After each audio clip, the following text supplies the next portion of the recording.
Buenos días, Rebeca, Jonathan y Ítalo Sigüenza. Ítalo Sigüenza, correcto. gracias. Buenos días a los oyentes y a la gente que nos ve, viendo que es por Canal 19. Correcto. Un enorme saludo, ¿verdad? Feliz día.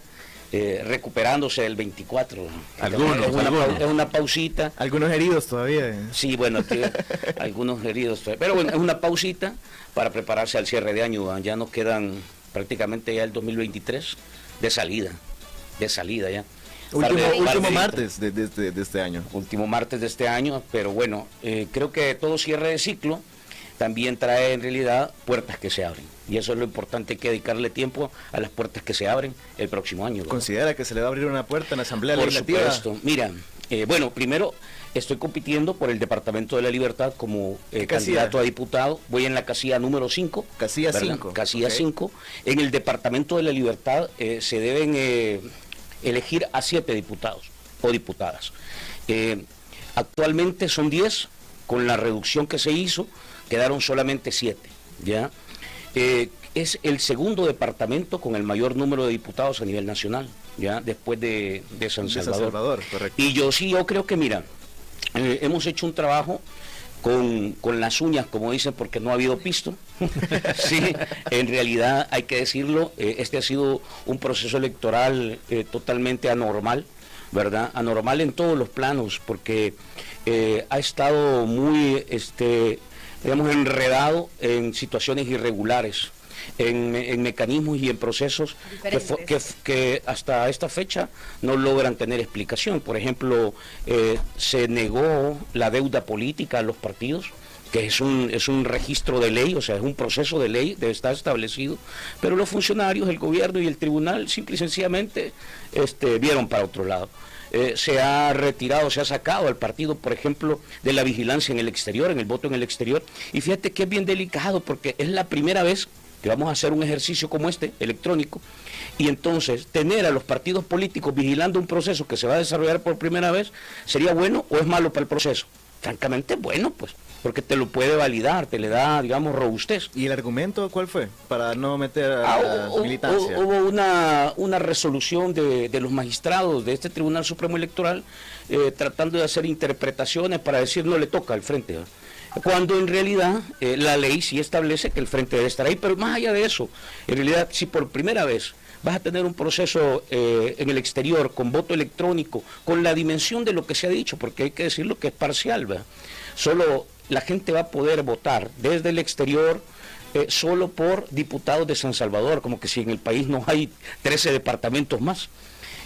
Pero bueno, lo que te quiero decir es todas las irregularidades que hemos visto, y dentro de eso pasan otros casos todavía más dramáticos, como esta interpretación que se ha venido haciendo de la Constitución sobre la base de un mecanismo bastante cargado para tratar de validar un proceso que la Constitución lo califica como ilegal, que es la reelección. De hecho, decirme tú que se sienten en desventaja por estos vicios, ¿van a continuar aún así con la candidatura? Porque por ahí se mencionaba que podrían retirar candidaturas, ya sea presidente o incluso diputaciones. ¿Qué pasaría si eso llegara a suceder? Es decir, ¿cómo se puede interpretar eso? Porque hay que recordar que también hay temas de legalidad en el panorama electoral. Sí, mira, tú entras a un proceso como este con una perspectiva positiva, tratando de aportar de la mejor manera posible. Sin embargo, las reglas del juego se rompen no por vos. O sea, nosotros no hemos roto las reglas del juego, sino que han sido otros actores y fundamentalmente los que tienen el sartén por el mango de la institucionalidad pública, digamos. ¿Pero para qué lugar? Sí, sí hasta... ahí voy. Entonces, yo creo que en este ejercicio hay una cosa que está bien marcada. Es que a partir de que se rompen las reglas, hay en realidad una causa superior por la que tenés que dar la batalla. Y ya está fuera de las reglas. Dar la batalla normalmente cuando tú crees que algo debe de hacerse de manera distinta y la respuesta que estás teniendo es que simple y sencillamente seguís forzando que la operación continúe de manera irregular, de manera arbitraria, de manera abusiva, utilizando la prepotencia como el registro básico. Por ejemplo, lo que vimos la semana pasada en la Asamblea Legislativa con el discurso del presidente de la Asamblea diciéndole al resto de diputados que él no les va a dar información información porque no es su tata, digamos. Ese tipo de cosas en realidad no es la institucionalidad que el país necesita en función de lo que tenés que hacer. Entonces tú dices, de hecho fueron vale la sancionados los presidentes del Instituto de Acceso a la Información Pública. Fueron hay una incluidos en la serie lista de Engel. señales que te siguen apareciendo como parte de esas alertas de las que estamos hablando. Y tú tienes una cantidad de alertas. Lo que pasa es que hay una intención de querer encubrir eso, de tratar de ponerlo bajo la alfombra, ¿verdad? Pero ahora es mucho más difícil tratar de evitarlo. Entonces, ¿qué es lo que se trata de hacer de alguna manera? Es descalificar a las voces o a las visiones que tienen una opinión distinta para tratar de influir a la gente y decir aquí no pasa nada, todo va bien. Pero la verdad es que las cosas no van bien. Y por ejemplo, cosas con las que nosotros tenemos que dar la batalla. A mí me parece que tener un aparato público que funciona sobre la base de la reserva de información no es nada sano. O sea, te multiplica la corrupción, te multiplica el manejo irregular de los recursos, te multiplica el uso del aparato para beneficiarse a otros. Y entonces lo que estamos viendo es una serie de señales. Y no solo en la parte del recurso público, sino en las decisiones que se toman. Por ejemplo, hemos visto ahora que funcionarios de segundo nivel se toman o se atribuyen, digamos, la posibilidad de negar atender una orden judicial, como son casos de personas que ya tienen una orden de liberación por parte de un juez, pero el director de centros penales simple y sencillamente no libera a la gente, sin ningún argumento, porque hay en realidad una actitud prepotente, digamos, de muchos funcionarios que en realidad están por encima de la ley. Y eso es lo que te multiplica un ejercicio como este. Entonces, tú dices, es posible que esté todo en contra y en realidad no debamos competir. Yo creo que más te justifica el hecho de que participes en este tipo de ejercicios, porque en realidad hay gente que no la está pasando bien. Y las cifras te lo dicen. Tú ves en el plano económico, el nivel el porcentaje de pobreza extrema ha incrementado. O sea, se sigue incrementando. Fíjate, entonces, el porcentaje de pobres en el país sigue creciendo. Los niveles de desempleo se siguen incrementando. Y tú ves hacia afuera, inversión extranjera directa. Somos el país en negativo de la región centroamericana, por debajo de Nicaragua y por debajo de Honduras. Entonces tú dices, ¿qué está pasando? O sea, no es cierto que la cosa está bien. Ahora, una cosa es que de repente tú vivas entre Miss Universo, entre la pólvora de diciembre, las luces que ves por todos los lados, postecitos que se iluminan, pero eso no está resolviendo los problemas de verdad. Solo en el Departamento de la Libertad, donde yo participo, el último registro que se hizo de 500 centros escolares, fíjate bien, de 500 centros escolares, más de la mitad son de la zona rural.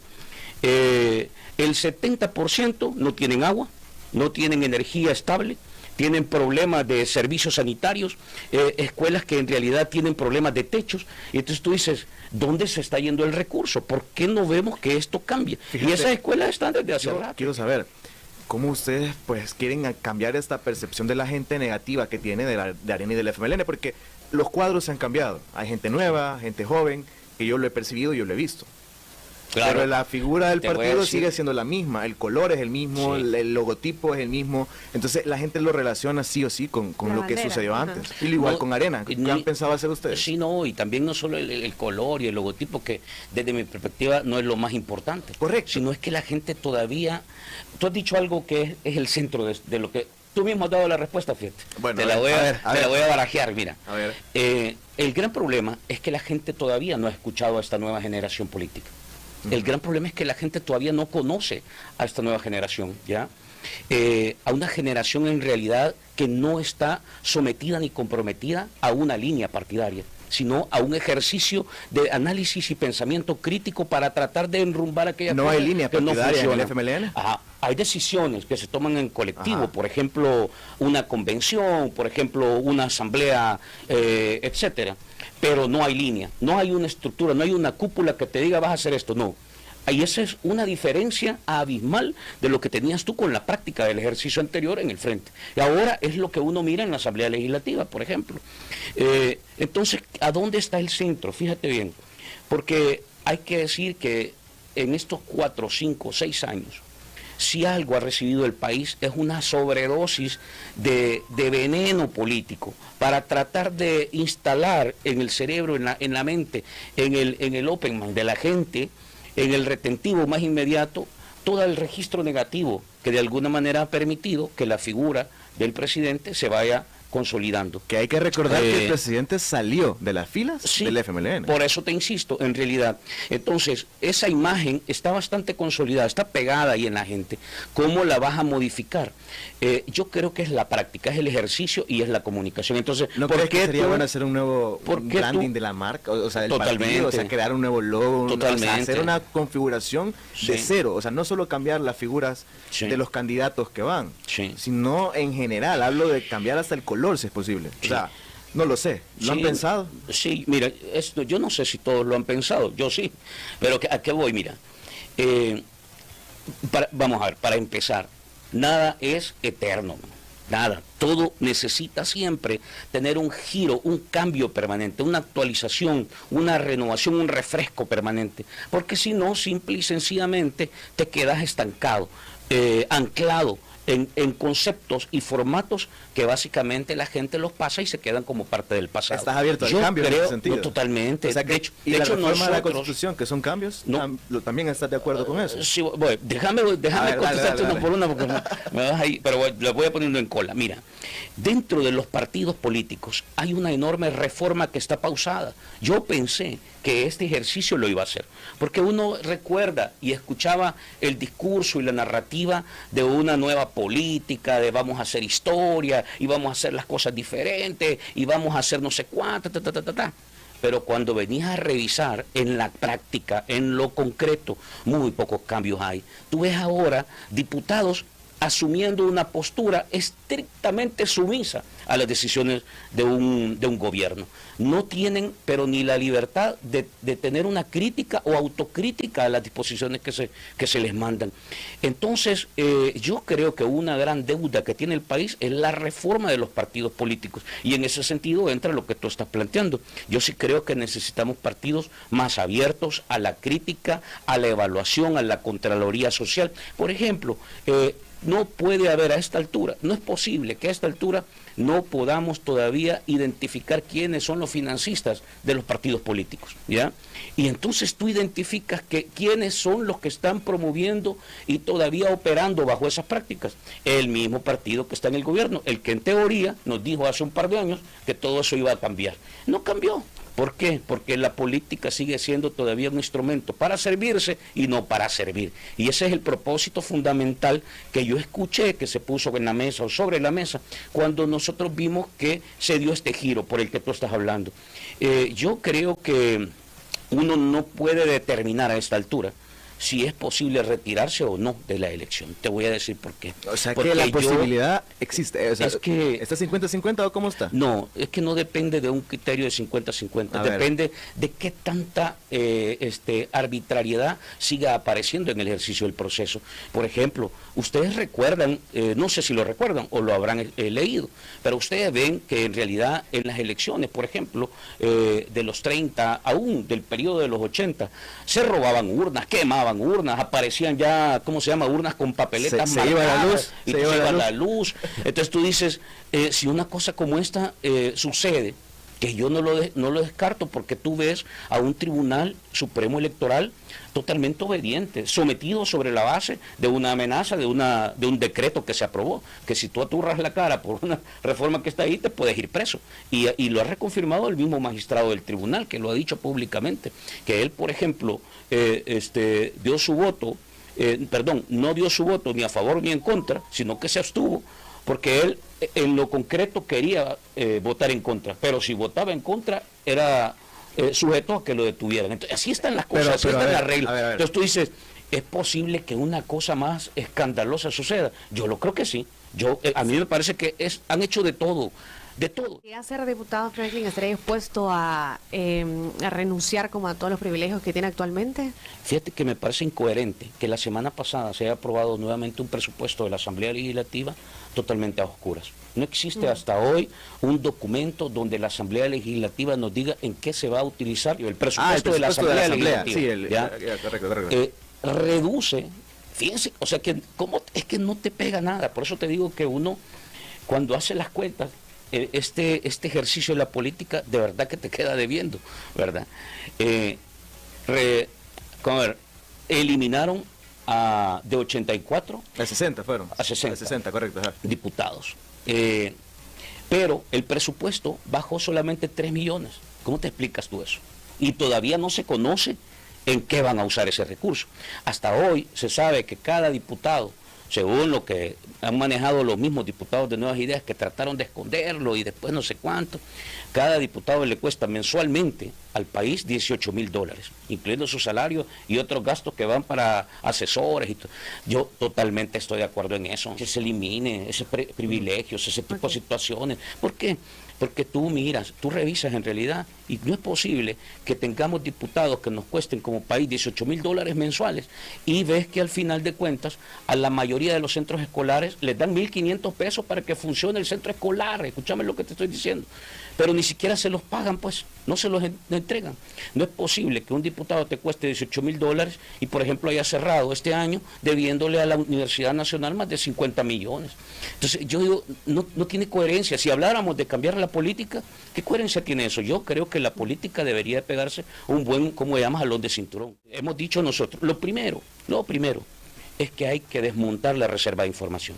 Esa es propuesta de Franklin Martínez. Después de la reserva, detrás de la reserva de información, fíjense ustedes, se esconden contrataciones de familiares, se esconden contrataciones de activistas políticos, se esconde contrataciones de parejas, de amantes y todo. Sí, en serio, de verdad que sí funciona. Y eso no es nuevo, sino que ha venido funcionando así desde hace ratos. Pero el punto es, y que no íbamos a cambiar las cosas, pues detrás de la reserva de información se esconden compras ilegales, contratos, ¿cómo se llama?, con privilegios directos. O sea, tú no puedes seguir utilizando el recurso público por lo que tú decías, sobre la base de que no cambiemos nada, o cambiemos las cosas, pero no lo que a mí me afecta. Yo creo que hay que cambiar la política, y esos son cambios importantes. Eso se puede hacer si nosotros desmontamos reserva de información. Segundo, yo sí creo que nosotros debemos dar señales claras de romper con el nepotismo. Hay un decreto que ya está en la Asamblea Legislativa desde hace como 7 años, un decreto legislativo dirigido a castigar de verdad el nepotismo. Es decir, que una gran parte del recurso público se vaya para beneficiar a todo el círculo que está en el país, familiar que tú metes a ganar como parte del aparato público. Pero ¿cómo lo puedes hacer si tú miras que el presidente de la República tiene a toda su familia metida en el gobierno? El caso más dramático es de un primo que fue contratado como presidente de CIFCO, ¿verdad? No sé cuánto es el salario, pero no es un salario, digamos, seguro que gana mucho más que todos no nosotros. Es el salario mínimo, eso está correcto. Pero fíjate cómo es la cosa. ¿Desde cuándo CIFCO no funciona? ¿Desde cuándo? ¿Hagan memoria ustedes?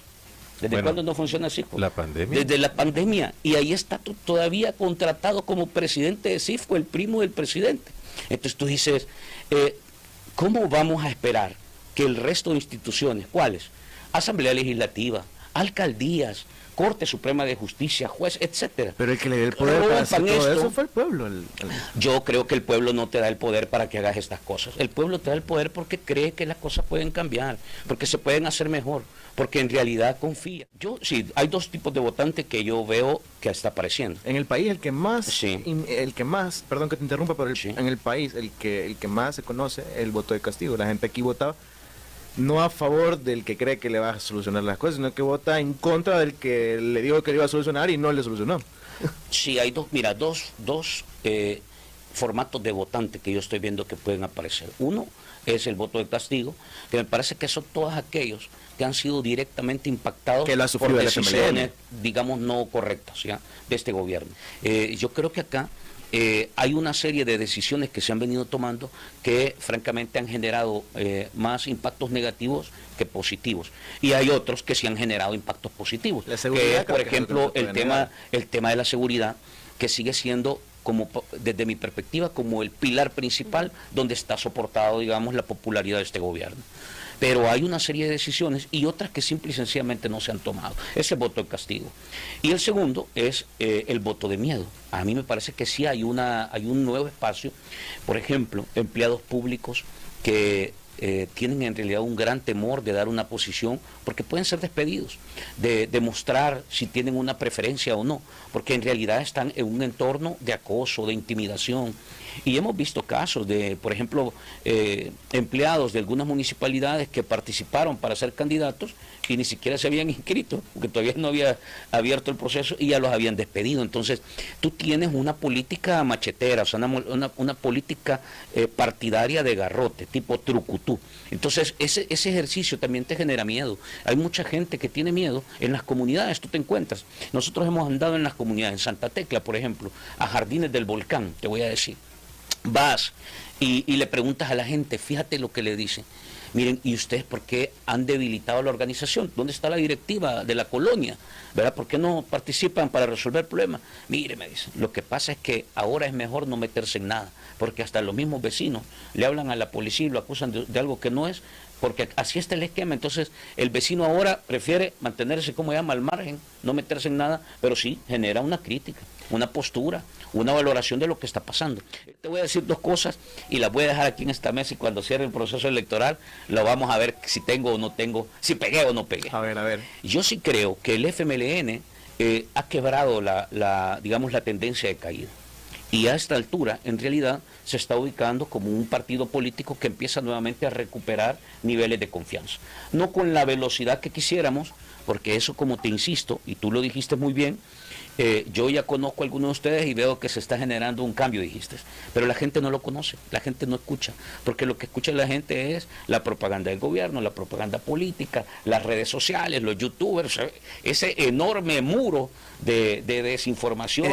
En tu escenario, ¿cuántos diputados saca el FMLN para la próxima elección? Solo te voy a dejar esto. Yo creo, escúchame bien, que el FMLN está marcándose como la segunda fuerza política después de Nuevas Ideas de cara a esta elección. Y esa es una tesis que me parece que se va a ir consolidando. No, nosotros pudiésemos crecer más. Te lo digo, que pudiésemos crecer más, porque en realidad la gente te mira, te escucha y dice, me parece distinto. Lo que tú dijiste, me parece que piensan distinto, tienen un formato distinto. Ya no se parece a aquel frente viejo, no. Hay un esquema distinto. Y solo el FMLN, te lo digo, más del 85% de las candidaturas que está presentando son relevos. Son gente fresca, digamos, son, ¿cómo se llama?, equipos que llegan a sustituir a los que ya están a medio partido, o 3/4 del partido ya agotados, y entonces hay que sacarlos para volver a meter energía. Yo creo que el Frente está haciendo ahora un ejercicio de resiliencia política, es decir, cómo tú enfrentas las crisis y logras salir más fuerte de las crisis. Habrá que ver si en realidad los resultados son como las expectativas que uno tiene. Yo creo que uno debe de caminar siempre pensando en que los retos se deben de alcanzar. Y no importa que tan difícil sean, en política, en trabajo, en lo que te gusta hacer, y hasta en lo que no te gusta hacer, también hay que hacerlo. Como pagar las deudas, por ejemplo, hay que hacerlo disciplinado. Pero a mí sí me parece, y yo creo que esto es un poco para cerrar el año, yo creo que cuando tú asumes retos, si son retos que los enfrentas con el corazón y con, digamos, toda la capacidad y la energía que tienes, siempre triunfas, siempre logras resultados y éxito, independientemente no tengas el 100% de los que buscabas, ¿no? Yo espero que el otro año en realidad nos dé eso a todos, al país, a la gente que trabaja, al empresario, al microempresario con el que yo trabajo, al vendedor informal, al productor, al agrícola, que es el que está más jodido ahora. Ojalá que en realidad nosotros los salvadoreños somos fuertes, en realidad, trabajadores, y nos enfrentamos a cualquier cosa, porque nos ha tocado enfrentar tragedias difíciles y siempre salimos bien. Yo creo que si logramos multiplicar lo positivo, es más fácil alcanzar un buen resultado. Excelente, Perfecto. bueno.